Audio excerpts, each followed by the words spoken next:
Hey, how's it going, ninjas? How you doing? I am just watching a little bit of Riff Tracks and the Miami Connection, and I decided, hey, let's do a live video again this week. And let me get the show on the road here. Okay, hey, all right, that's me. All right, good. Everything's looking good there. And share.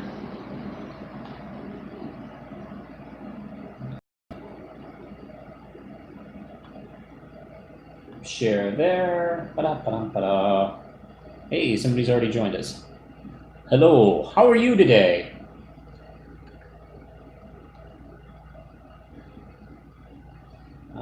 We're live.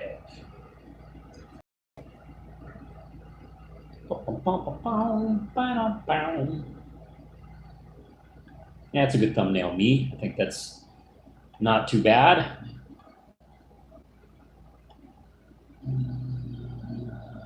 Real mouse.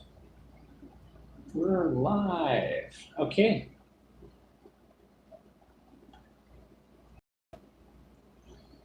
And let's do a live show. Hey, Deadpoolzilla, how you doing?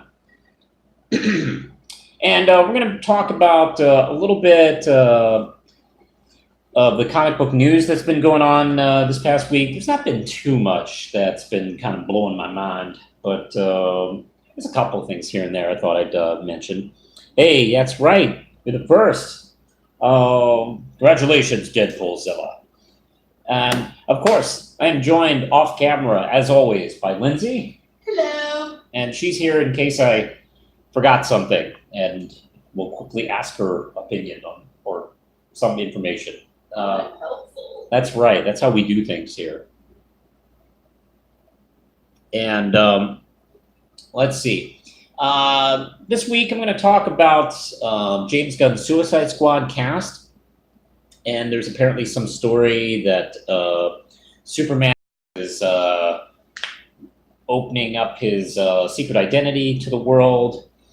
And I don't know what else is going on. There's nothing really kind of that huge. If anything, I actually have more stuff going on with me. I have a lot of real Manos Red Knight stuff to report. Deadpoolzilla, though, says he just had a conversation with Eric Larson. All right, let's turn that around. Hey, Deadpoolzilla, did you have a? Let's see. Did you talk about anything specific, or what were you guys talking about? Can you let me in on that? Let's see. We're gonna wait. Bated breath. Da-da.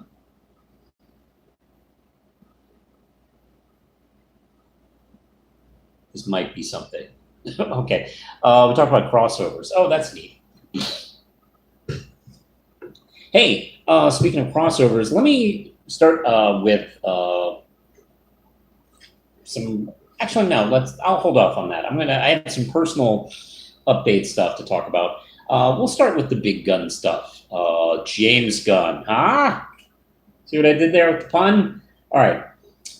James Gunn's Suicide Squad. Hey, don't forget, that's still a thing.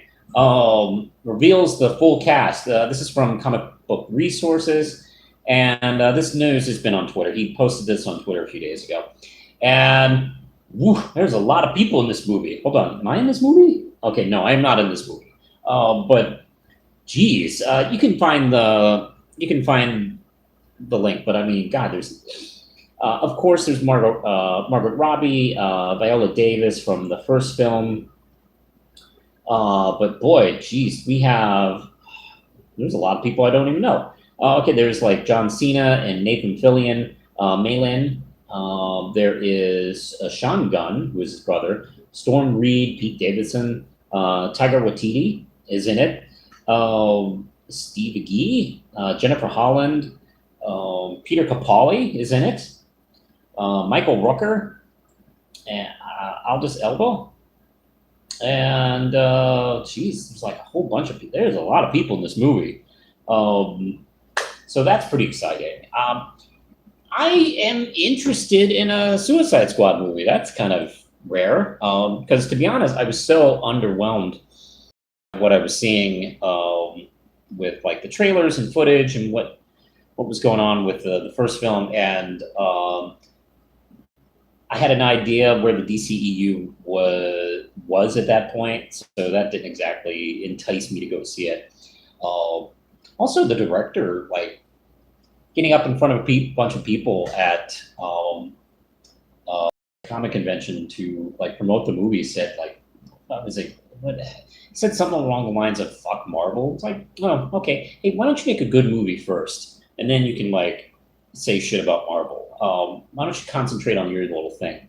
Um, so yeah, that film, of course, turned out to be a mess. But I'm really excited to see what James Gunn does. And I'll be honest, I don't even care if it's like a total reboot and complete change from the previous film. Do not care if he wants to go all in and just completely just change the whole thing. Suicide Squad's a great concept.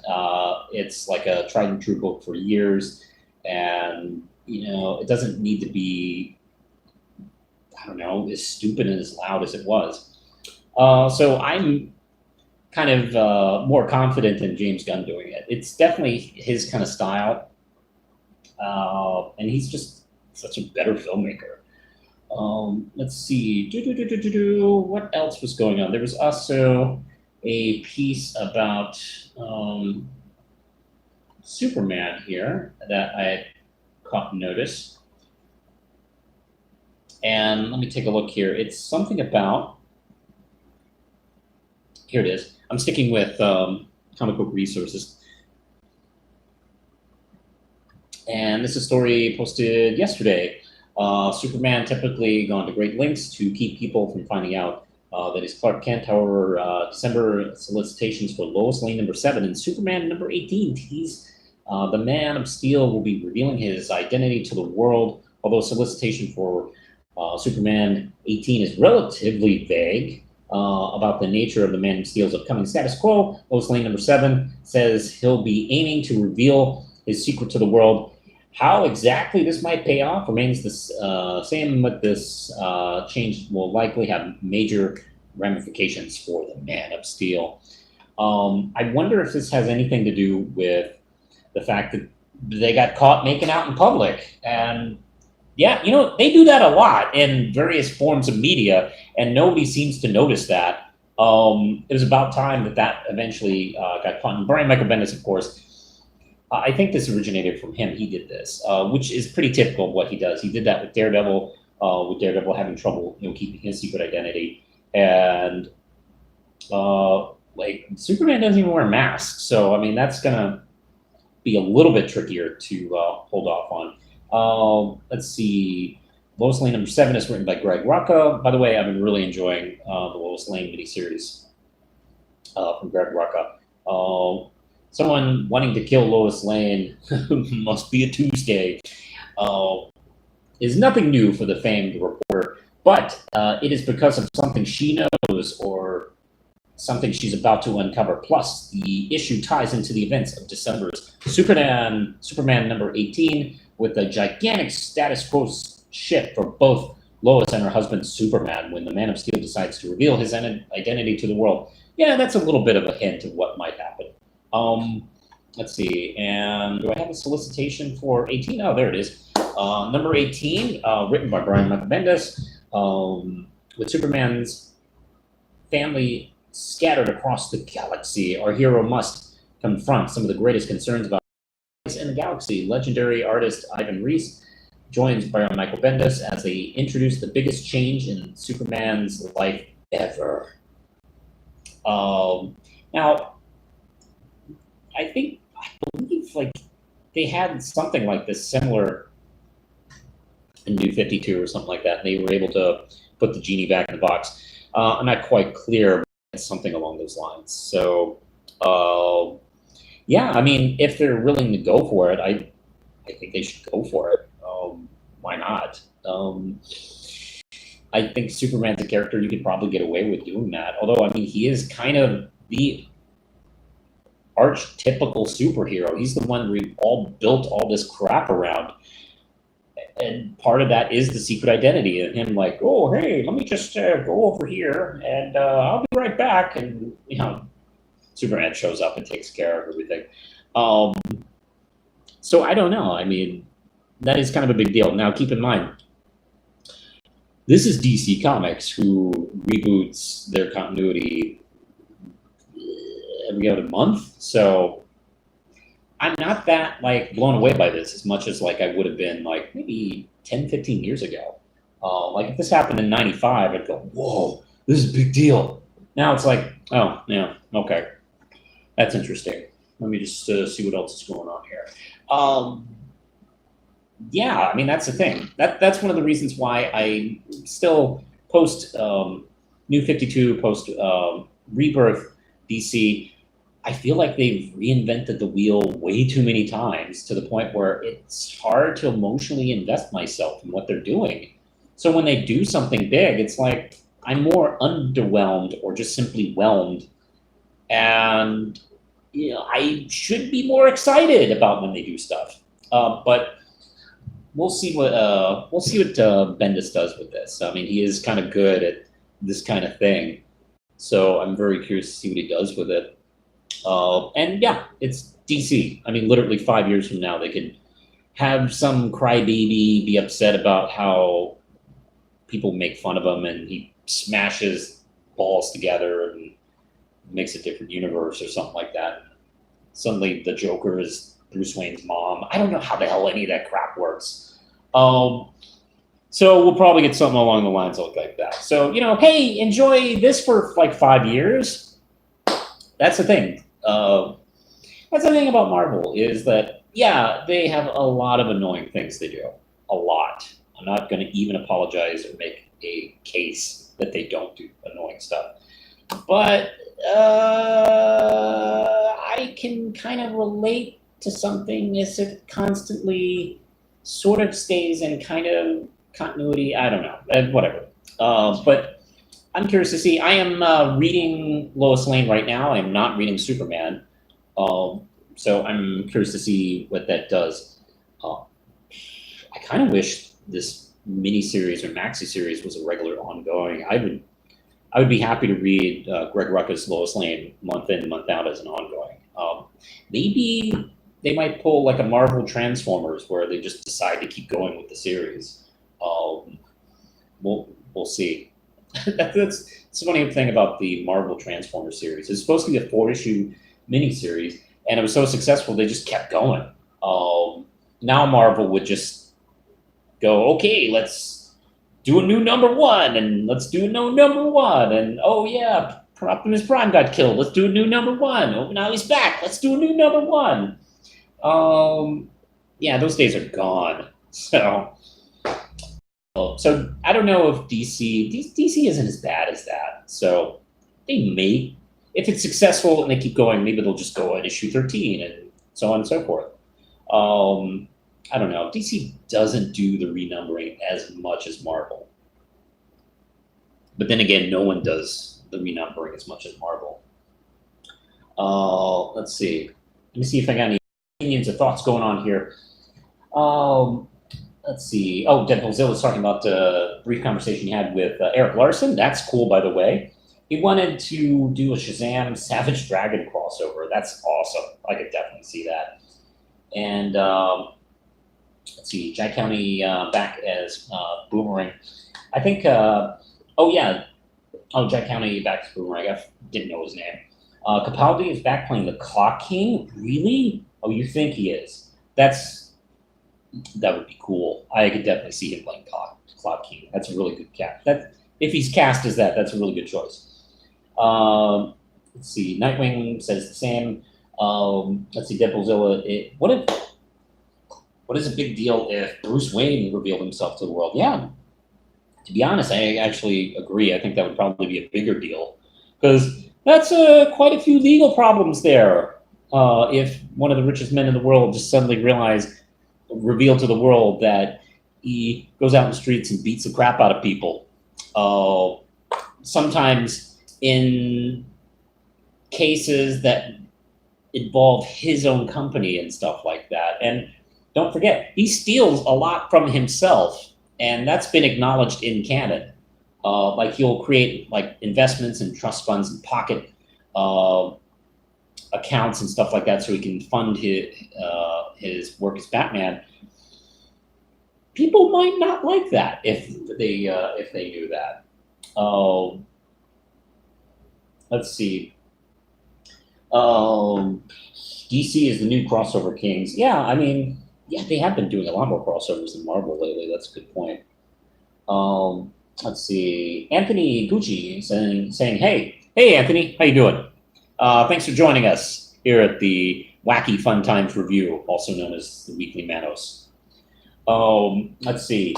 Amitron is here. Hey, Superman reveals he's Clark Kent. Oh, look, it's a reporter. Nobody panic. Let's see. Batman reveals he's Bruce Wayne. Everyone loses their minds. Yes. I mean, that's a story. There you go. So we'll see about that.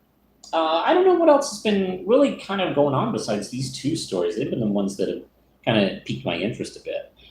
If there's a particular thing you want to hear my opinion on, let me know. Let me know if there's something I'm missing. Because let me know in the comments below if there's something you want to hear my opinion on, because I have some personal news I need to read off. This is going to be a channel update as well as a publishing update as well.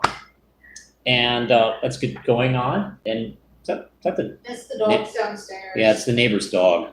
Fun fact: I live above a person who has a dog that will not shut up. There it is again. Sometimes makes doing YouTube videos difficult because occasionally the dog just won't shut up. I've had conversations with this neighbor, and I've been able to kind of get an okay handle on the thing, but every once in a while it just goes nuts. And occasionally I hear door slammings and something like very loud. Yeah, she also doesn't get along with her boyfriend. They yell at each other all the time. Oh, that's always fun. Yeah, that's true. We can tell when they're not getting along because we hear like 3 or 4 slams. Okay, well, they must be mad today. So let's see. Let's go on. Deadpoolzilla says, that's a dog? Thought that was a dying bat or something.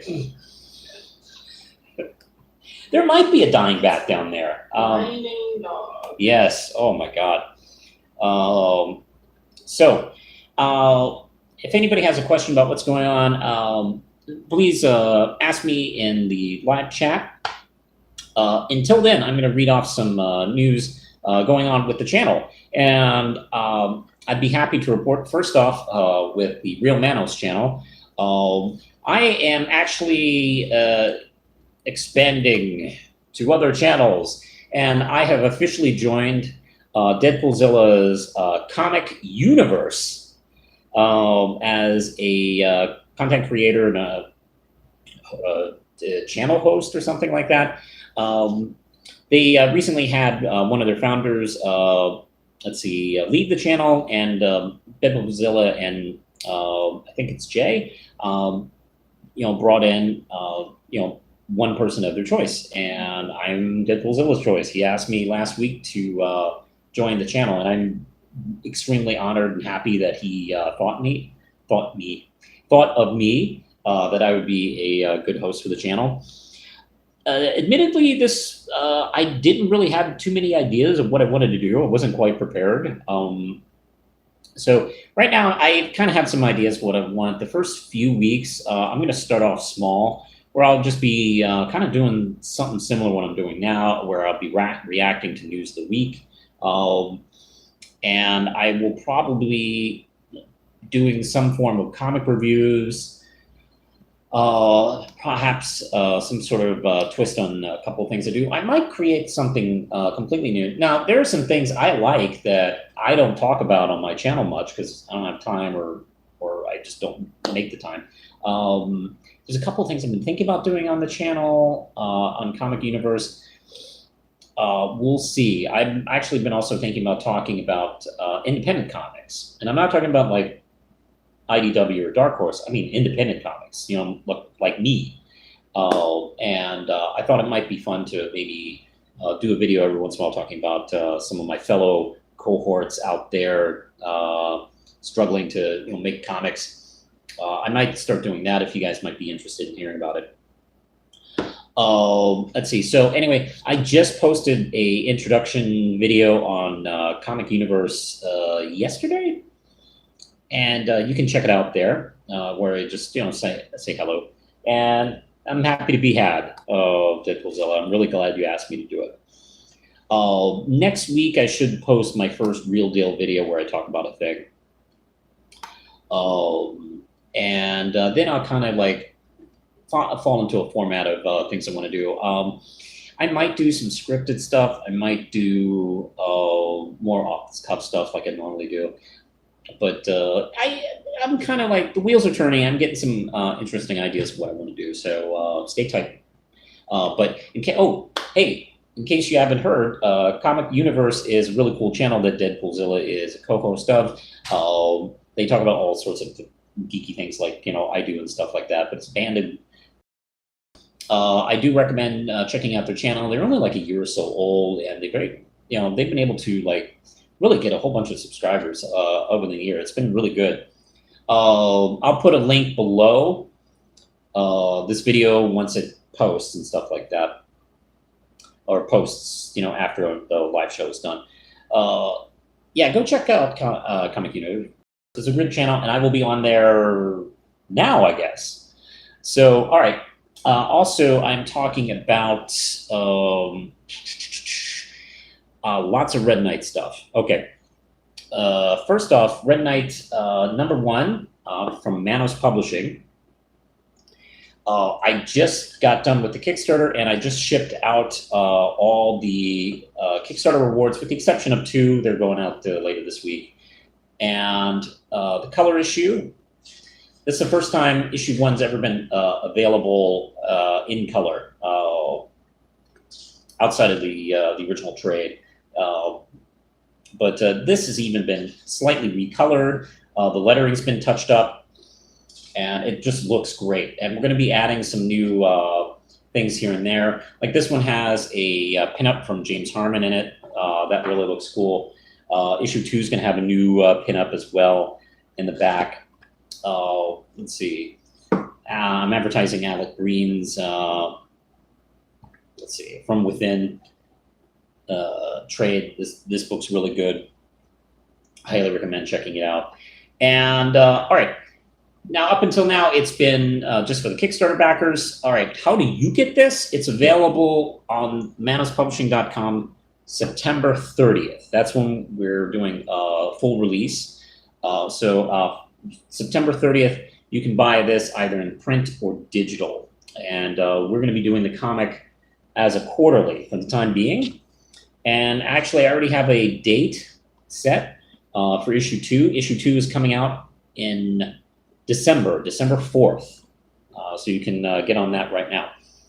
I will also be appearing at some conventions. Now, I have 2 upcoming in October. I'm going to be at Monster Fest at the Chesapeake Central Library. And I'm going to have not just the Red Knight comic, but I'm also kind of copies of Davida and Caprice available. And I'll be happy to sign comics for people. And this is the big one. I'm going to be appearing at Baltimore Con. And this is the first time I've said this publicly. I'm appearing at Baltimore Con the 18th through the 21st, alongside of Alex Breen at his table. He actually has a table. Yep, on the Tron. I'm going to be there. I'm going to be at Alex Breen's table. I'm going to be sharing a table with him. So if you see Alex Breen's table, that's me. I'm going to be there too with copies of Red Knight. So if you want to buy a copy from me, like from me personally, I'll be there at the show from the 18th through the 21st. Along with Lindsay, she'll be hanging around. Yeah, should I tell people that you're planning to? Yeah, you can tell them about my cosplay. Okay, Lindsay's planning to cosplay because she probably won't be behind the counter too much. Behind the counter, she probably won't be behind the table too much. But she's going to be cosplaying as Glimmer from the new She-Ra.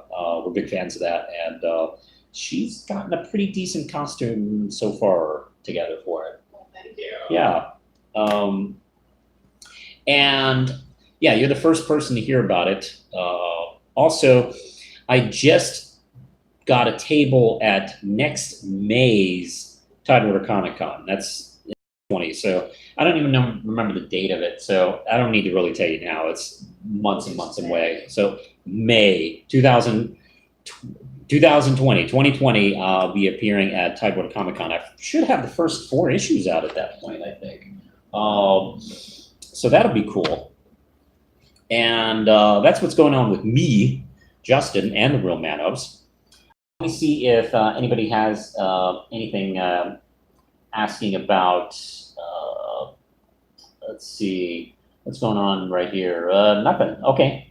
We're talking about Bruce Wayne being outed as Batman, which definitely would be tough for him.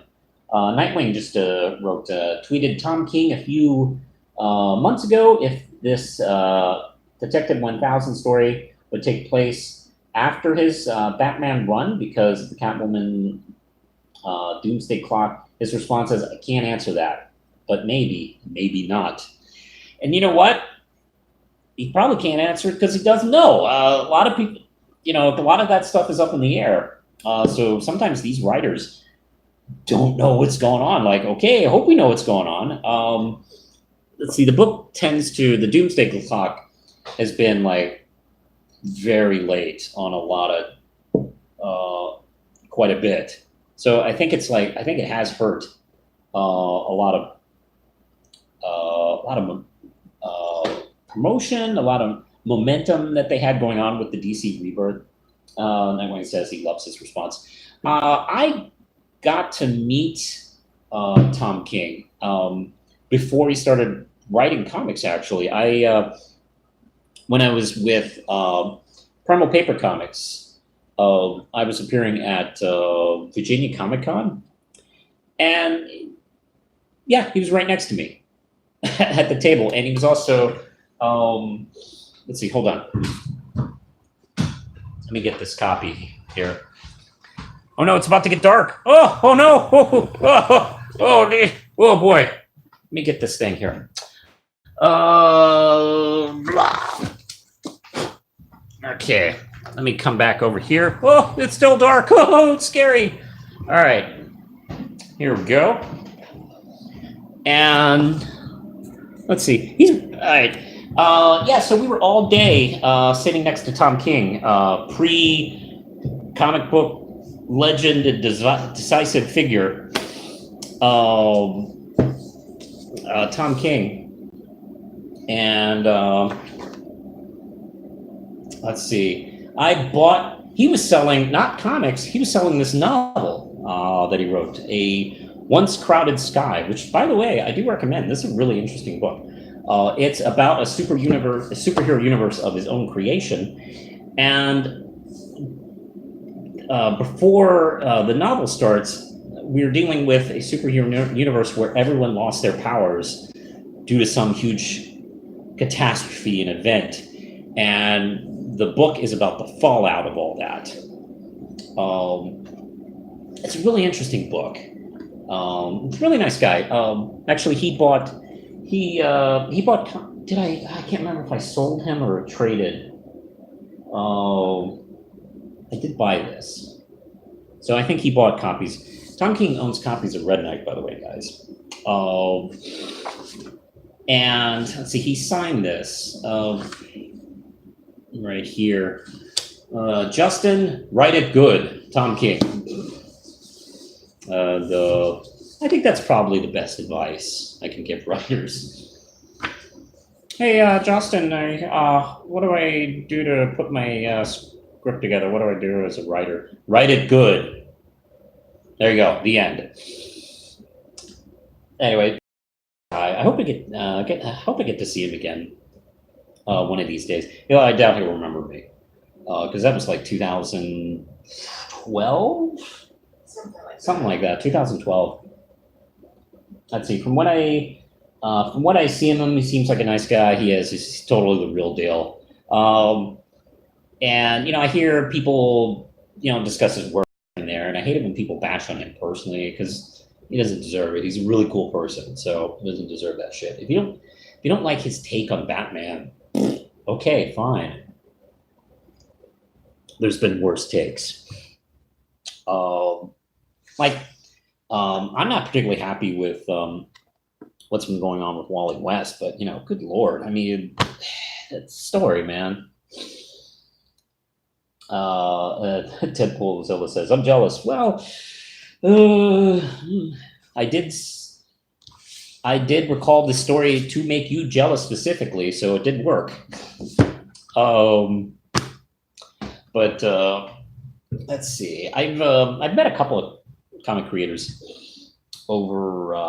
Let's see. Oh, Omnitron says he met Rob Liefeld once at Dragon Con. Liefeld is a nice guy, really loves the industry, and a fun guy to talk to. Oh, I still hate 99% of his work, but he's a fun guy, and I agree with that. I agree with that. I'm not a fan of his work at all.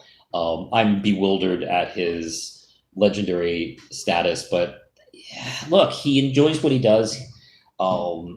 He's really excited about comic books and loves comic books. I mean, that's very obvious. Yeah, that's what she said. Yeah, a friend of mine actually, Jeff Hewitt, talked with him for a bit at was it one of the Virginia cons? Not the same one, but a different one, and said the same thing about him. Let's see. I've met Peter David a couple of times at conventions. I know everybody has their different opinions about Peter David, and sometimes he's not nice to people, and sometimes he is. He's been great to me. We've met on a couple occasions, and he's really nice. I met him at Philadelphia Wizard World right after he had the debate with Todd McFarlane. And I told him very briefly, "Hey, I'm an aspiring comic book writer, and I feel like he stood up for people like me, and thank you very much." And he mentioned that in an editorial when he was talking about the debate he had with Tom McFarlane. It's like, "Hey, you know what? I felt dirty halfway through it, but this kid, told me this thing, and that made me feel better." It's like, jeez, okay. And then recently, like last year at Tidewater Comic Con, I was selling the not this version. This the Manos Publishing. I was selling the version of Red Knight without any of the logos or decals or something like that that Short Fuse had sent me, and I got to meet. He was at Tidewater Comic Con, and I came by his table and I mentioned. I gave him the editorial he mentioned me in to sign, and we started talking, and he put it together like, "Oh shit, this is that guy." And I was like, "Are you doing comics?" And I said, "Yeah, I got a table." And he bought copies of Red Knight, the ones without the logos, but like he bought them. That was a great day.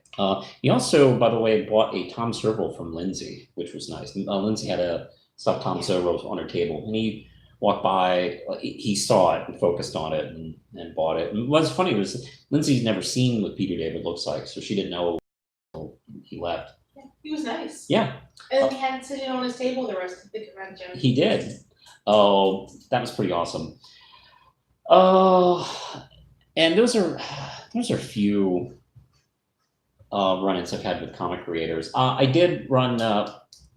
I was at Heroes Con a few years back, and I met Chris Robinson, who's creator of iZombie and a few other things. And I went to have him sign a copy of iZombie for me, and he looked at me and said, "Hey, you're the real Manos." I was like, "Oh shit! Hi, you're not supposed to recognize me." And he had been watching my reviews of iZombie because if you go back to, I don't know, whenever that book was being produced, I was a big fan of the comic, and I was always talking about it. I was always recommending it to people, and I feel like I was the only one only talking about it.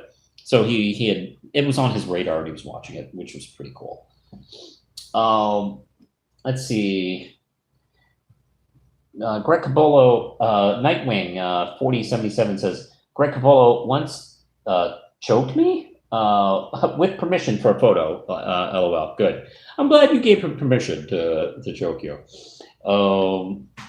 But let's see. I don't think I've had anybody strangle me for a photo. I don't think. Well, nothing I can post online. But let's see. I don't know. I don't have anything really hilarious scenes I did. And then, of course, I've had some average, like, come up to professionals and have them sign, books like, Jerry Conway and Jill Thompson, Amanda Connor, and a few others. They're all very nice, but, nothing, no unusual story about it. So yeah, that's kind of, I didn't really expect to be talking about convention experiences and running into pros, but yeah, that's pretty much it. I guess running into Neil Gaiman was a really good one. I've told that story before, but I brought a copy of Death: The High Cost of Living for him to sign, and I lost it on my way to see him. So I ran all over the convention to get another copy.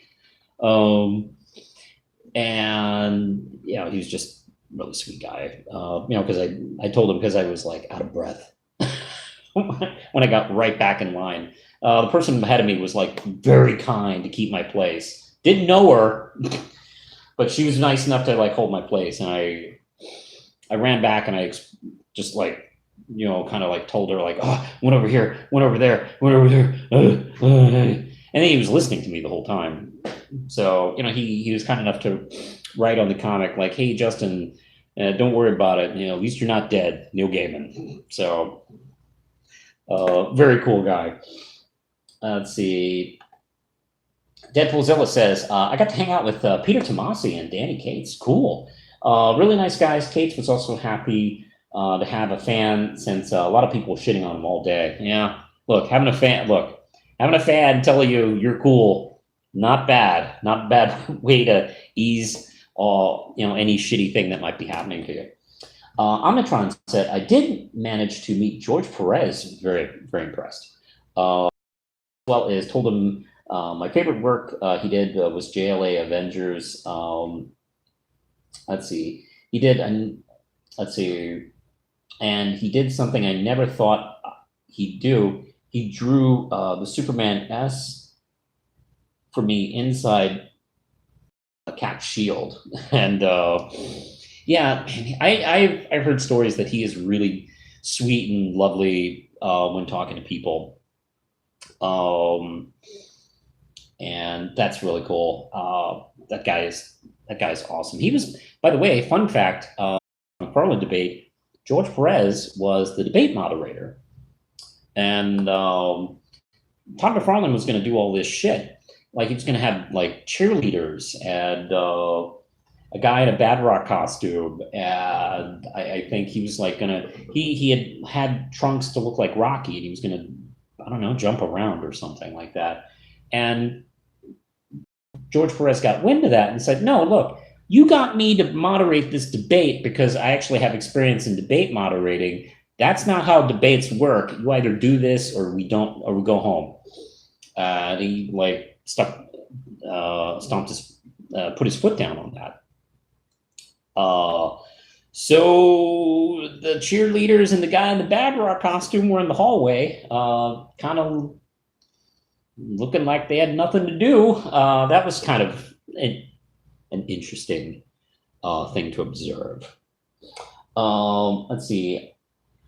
I like it. Like it was an outline of Cap's shield with the Superman. Yeah, I know. I've seen. That's really cool. They fit together in an interesting way. That's a pretty neat idea. Let's see. Yeah, it doesn't look like much news is going on this week. We had so much stuff, I think, last week kind of come out. So this thing kind of goes and fits and starts. When I was doing the weekly Manos as a recorded show, with scripts and stuff like that, If you noticed, some weeks I wouldn't do the show because nothing happened. We'll do. I like doing this thing kind of live, so I can just talk to you about anything really if there's no real news, nothing interesting to talk about. Um, yeah, I think that's yeah, I think that's it. It's nothing that interesting going on. Let me see. Let me go back here. Yeah, there's stuff going on with Doomsday Clock and Event Leviathan, City of Bane. Yeah, I don't know. We'll see what's maybe something happens next week. I have been. Let's see. Deadpoolzilla goes, "What the fuck, Todd?" Yeah, I know. I mean, yeah. Oh, that was a crazy day. But let's see. I've been watching a few things. Lindsay and I have been watching the Dark Crystal TV series, and we're halfway through it, right? We're over halfway through it. Yeah, we just finished 6. Yeah, I think we have like 3 more episodes or something like that to watch. 4 more It's 10 episodes? episodes now. Okay, it's 10 episodes. Excuse me. I don't know why I thought it was 9. So anyway, we're going to be watching, finish watching that. Let's see. I know Deadpoolzilla posted a review on Comic Universe, so I'm not sure if I'm going to post that. Let's see. Thoughts on the OKKO ending and the upcoming We Bear Bears movie. Is there going to be a We Bear Bears movie? Have you heard anything? What? Okay. Haven't heard anything. All right, that's news to us. You broke news to us. So, cool, awesome. I like that. I don't know anything about it. I'll look into it. I do like We Bear Bears. It's not my main show, obviously, but because I never talk about it. But I do like that show a lot. It's really adorable. OKKO, I did watch. I haven't done a review of it because I've never really reviewed the show on the channel. So I don't know. I guess it would be weird to talk about the last episode. But I thoroughly enjoyed it. The tournament thing really fit into like the whole motif of the show. It does suck that they didn't get to do the show longer, but at least Cartoon Network let them know ahead of time before they started to work on this season, so they were able to get things together. And the season's really tight because of it. There's some really strong episodes, like the stuff with him locking TKO in his subconscious. That was a really dark turn in that episode because it was a cute episode. It was that typical kind of stuff, and then it has that really heavy ending. The stuff with Enid and Red Danger was cool. I'm glad they were able to get that relationship off the ground. Let's see. I really loved, like I said, like the tournament stuff, and it was really kind of like really emotional there when TKO was like, blasting away everyone. And everybody kind of gets what they wanted at the end. Now, what I really was impressed with, and what I thought was really cool, was they didn't have a 2-minute epilogue to round out the show. They had a whole episode be the epilogue. Thanks for watching the show, which I thought was great, and I really enjoyed that. The fact that they could take the time to have one more episode to just do a curtain call, and that was excellent. So yeah, I thought it was a really good season, and it's a really good show. It's a show I would watch, but I'd never really like praised as much as I do for Steven Universe or some other shows, or even She-Ra. Really, maybe I didn't appreciate it, but it's a really good program, and if you have a chance to like sit back and watch it, it's on Sling. I think it's on Hulu. At least the first couple of seasons are on Hulu. Sling, I think, has all 3 seasons right now.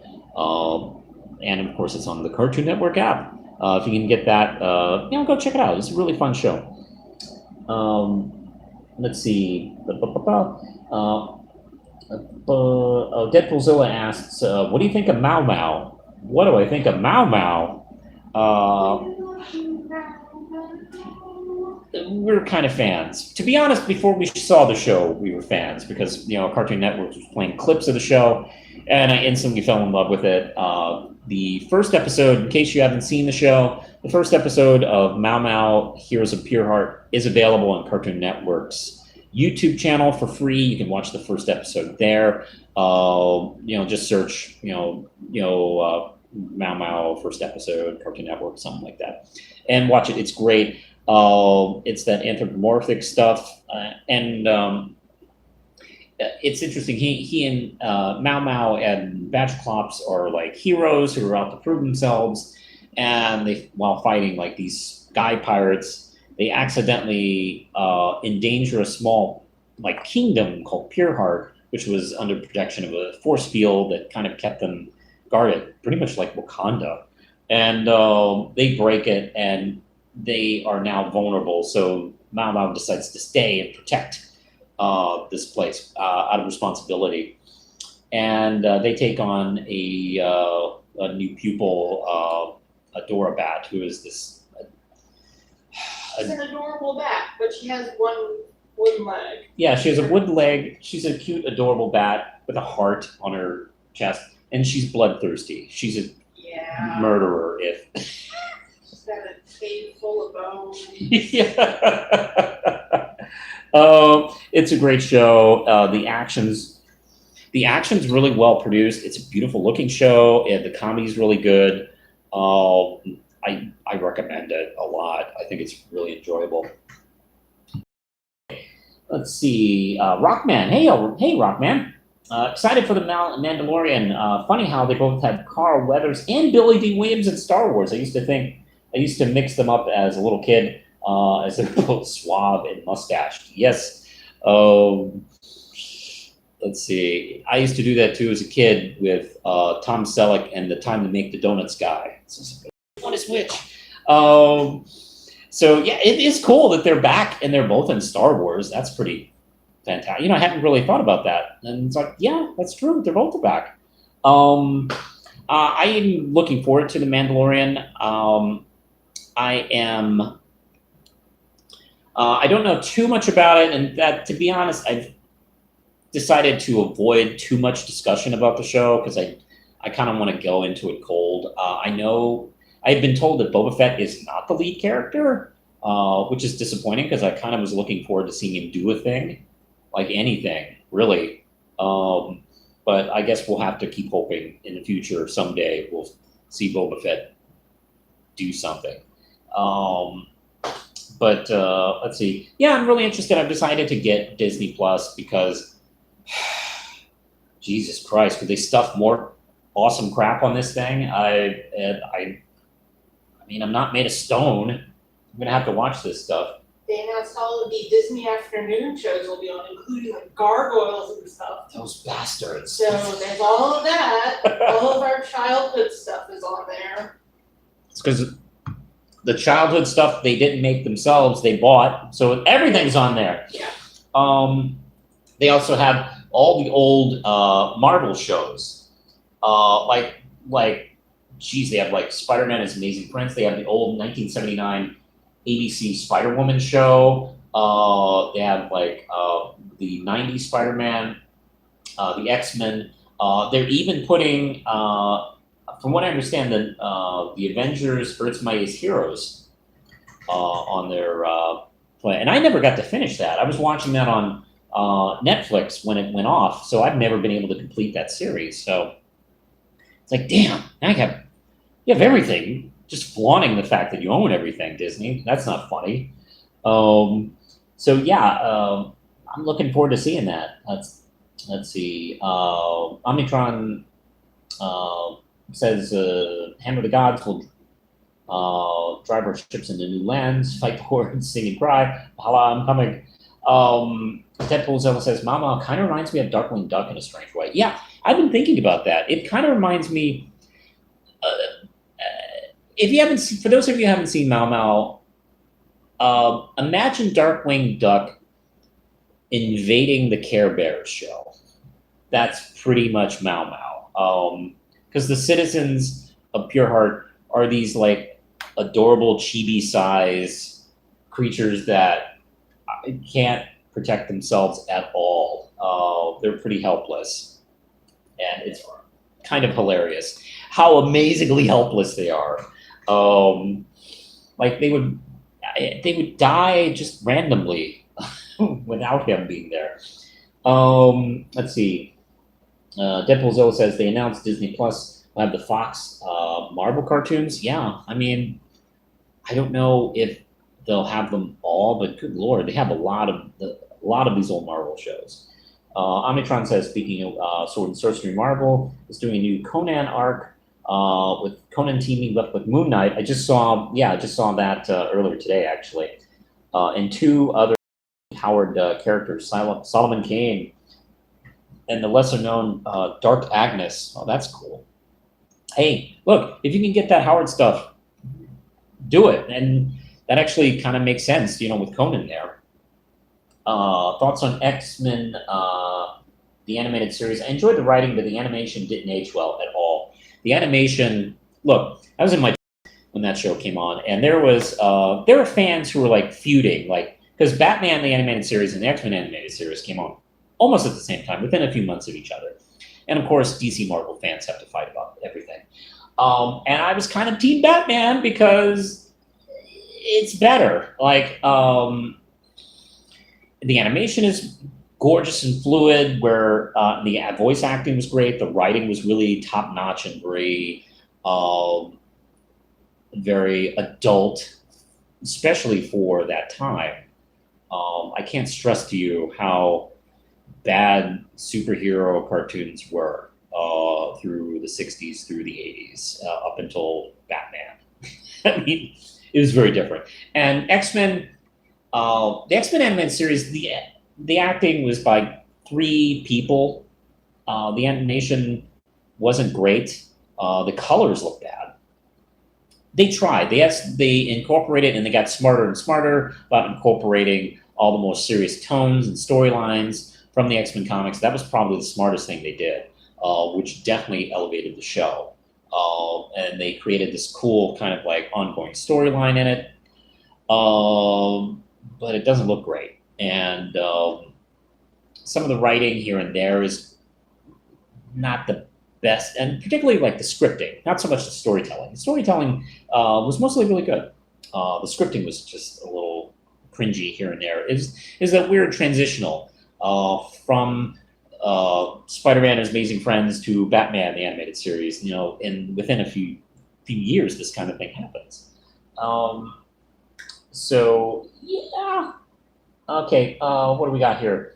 Let's see. Omnitron. I have a feeling Dark Agnes will be their answer to Red Sonja, since they no longer have the rights. Yeah, if they can't get Red Sonja back. I have been expecting any day for an announcement of going, Marvel and Disney bought Red Sonja off from Dynamite. Dynamite currently has her. So yeah, I don't know. I mean, I guess it still hasn't happened, but would not be shocked. But Dark Agnes, she hasn't had any love whatsoever. So this is her turn to shine. Fuck you, Red Sonja. This is Dark Agnes's turn. And let's see, where are we here? Disney Plus will have the Mighty Ducks cartoon. Oh yeah, that was a cartoon. Hey, do you remember the Mighty Ducks? Yeah. Totally forgot. I forgot too. It was totally 100% not my thing. So it was easy for me to forget. Let's see.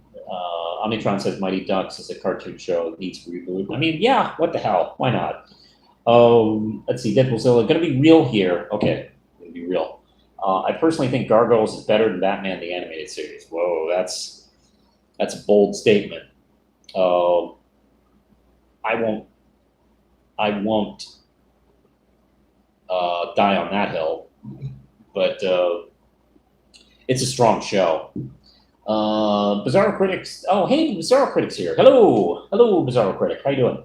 Nightwing says, I still want my Conan the Barbarian, Conan O'Brien crossover.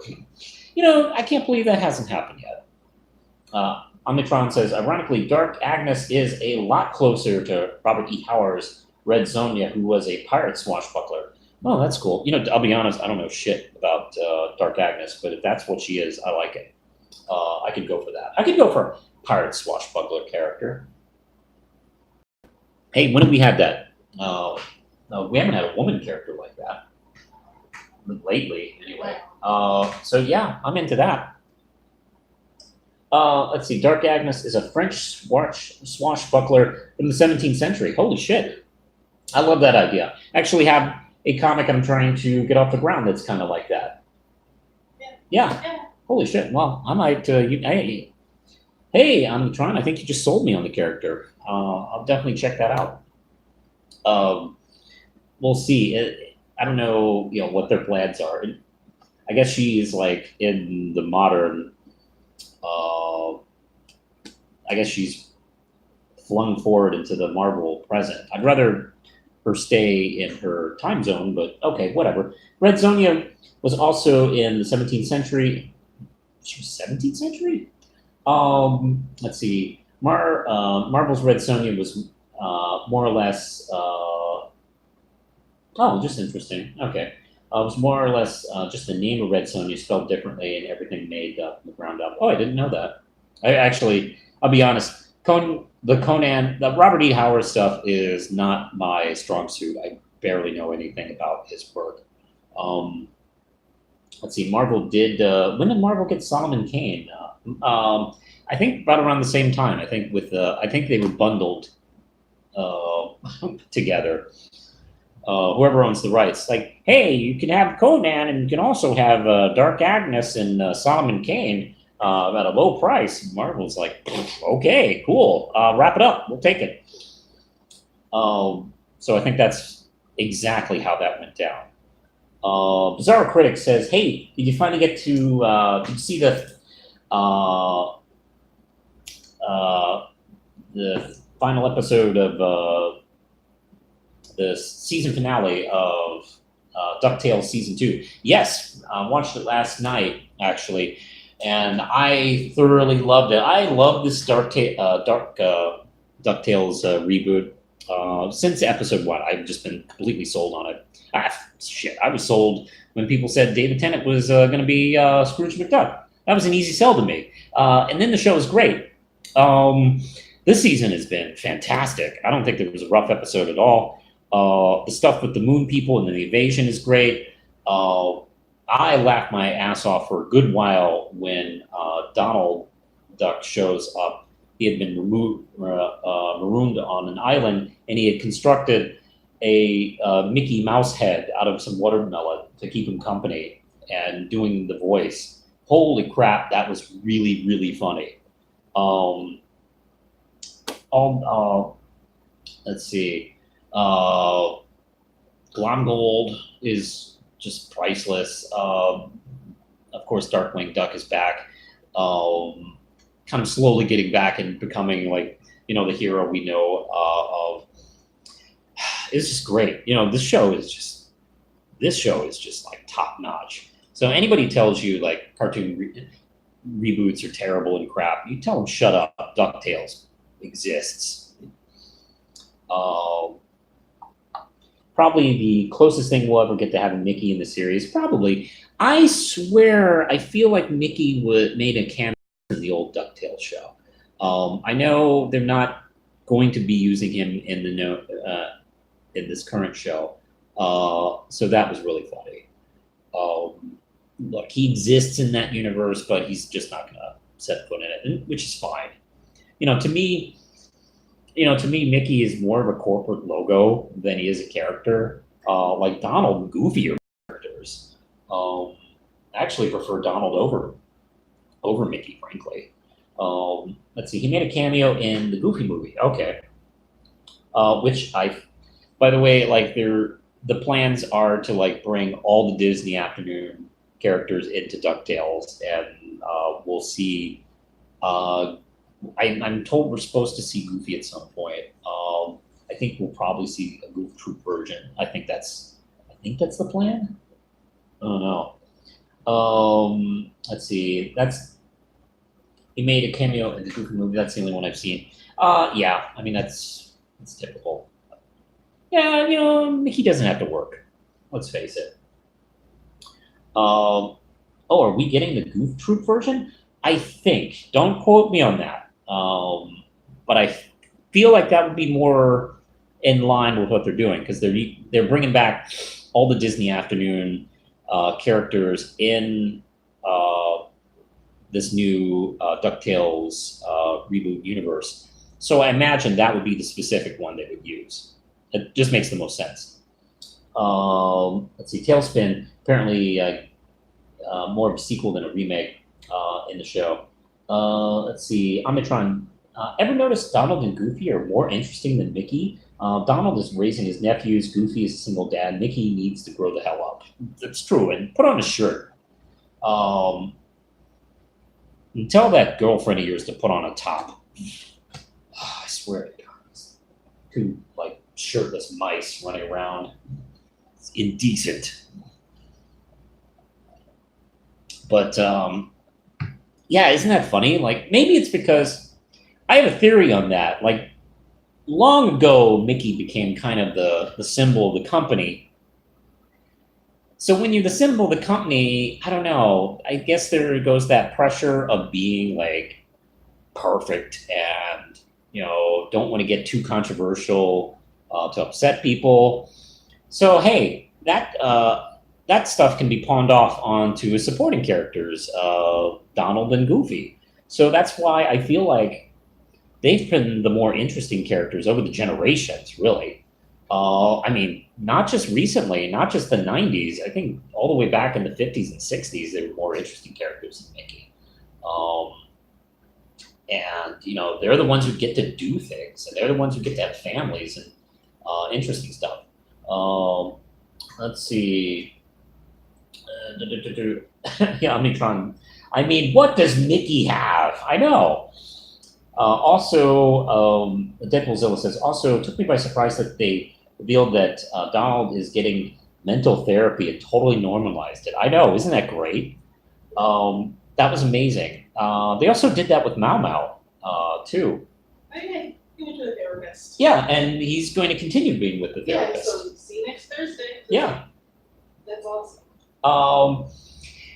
I like, this is slowly seeping into a lot of animated stuff, like the new Justice League cartoon deals with this kind of thing.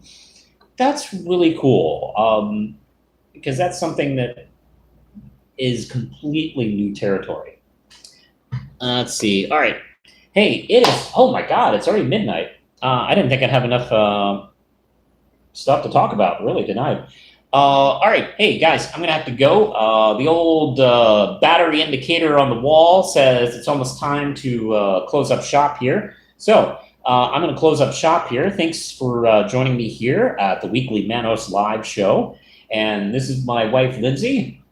Thanks for joining us. And we'll be talking to you next week. So don't forget to catch me on Comic Universe. Also, you can find me on Twitter. So you can support this channel at Patreon for only $1 a month. And one more time, Red Knight #1 from Manos Publishing is coming out September 30th. So look out for it. All right, way to go. And good night, folks. Thanks for coming out. See you next week.